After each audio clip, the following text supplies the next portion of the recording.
ইমোশনেলি কেতিয়াবা এনেকুৱা হয় নেকি যে ইমোশন হলে আবেগিক হৈ পৰিলে বা কেতিয়াবা হাঁহি খুব ফূৰ্তিত কেতিয়াবা খুব দুখত তেনেকুৱা সময়তো এনেকুৱা গানৰ সৃষ্টি হয় নেকি?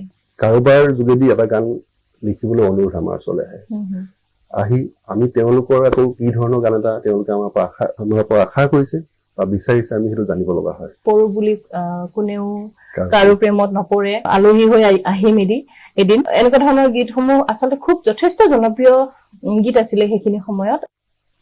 নমস্কাৰ, আন্তৰিক অনুষ্ঠানৰ উন্নতি খণ্ডলৈ আপোনালোক সকলোকে মই নিৰ্মালী দেৱী তালুকদাৰে আন্তৰিকতাৰে স্বাগতম জনাইছো।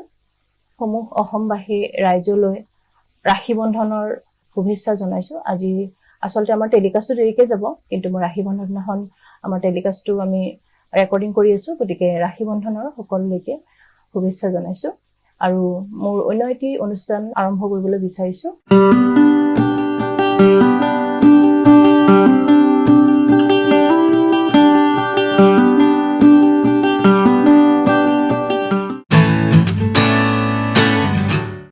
আমাৰ লগত আছে এগৰাকী গীতিকাৰ সুৰকাৰ, তেখেত হৈছে শোণিত গগৈ ডাঙৰীয়া আৰু তেখেতক আমাৰ অনুষ্ঠানলৈ স্বাগতম জনাইছো। আপোনাৰ জীৱনলৈ উভতি যাওঁ, আপোনাৰ আৰম্ভণি এই গীত লিখাৰ যিটো আৰম্ভণি অকমান আপোনাৰ নিশ্চয় নষ্টালজিয়া আছে, আপুনি কেনেকে আৰম্ভণি কৰিছিলে, ক'ৰ পৰা আৰম্ভণি কৰিছিলে অকমান কৈ দিব নেকি?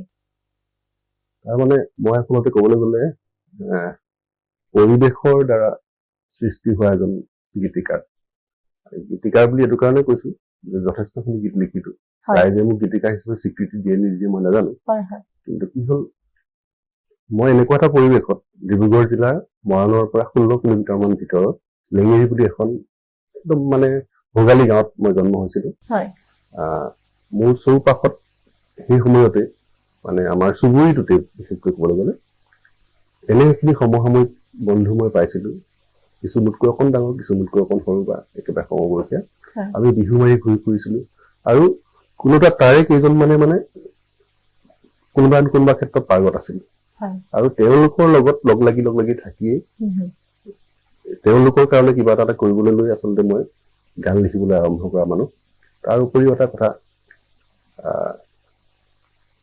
সেই তেতিয়াই শুনা সেই ফিলিপছৰ যিটো ৰেডিঅ', সেই ৰেডিঅ'ৰ গুণটো, ৰেডিঅ'টো এটা বিশেষ ধৰণৰ গুণ আছিল গানৰ লগে লগে, সেই গুণটো এতিয়াও আমাৰ গাত আছে, পাহৰিব পৰা নাই। ভূপেন দাৰ গান শুনিছিলো, তাত খগেন মহন্তৰ গান শুনিছিলো আৰু বহুত জনপ্ৰিয় আমি ডিব্ৰুগড় ৰেডিঅ' চেণ্টাৰৰ গানবিলাক তেতিয়া শুনিবলৈ পাইছিলো। সৈন্য বাহিনী অনুষ্ঠান বা অন্য যুৱবাণী এইবিলাক শুনিছিলো। তাৰ পাছত তাৰমানে আমাৰ জীৱনটোত এনেকুৱা ধৰণে আমি পৰিৱৰ্তনখিনি দেখিলো। ৰেডিঅ'ৰ পৰা আমি টেপ বা ডেকটো লৈ আহিলো, তাৰ পাছত CD বিলাকৰ হেৰিলৈ আহিলে, সেই মানে খুব ডাঙৰকৈ বজা গানবিলাক জুবিন দাৰ যেতিয়া 1998 চন বা তাৰ পাছৰ পৰা যিবিলাক গীত মানে এঘৰত বজালে বুলিলে গোটেই চুবুৰীটো এনেকুৱা ধৰণে বজায়, সেই তেনেকৈ শুনি আৰু জুবিন দাৰ মাতটো শুনি পেলাই গানবিলাক শুনি ইমানেই আপ্লুত হওঁ, তেতিয়াই এটা সপোন মনলৈ আহিছিল যে এই কণ্ঠটোত মই লিখা দুটা শাৰীও কোনোবা এদিন গোৱাব পাৰিম নেকি।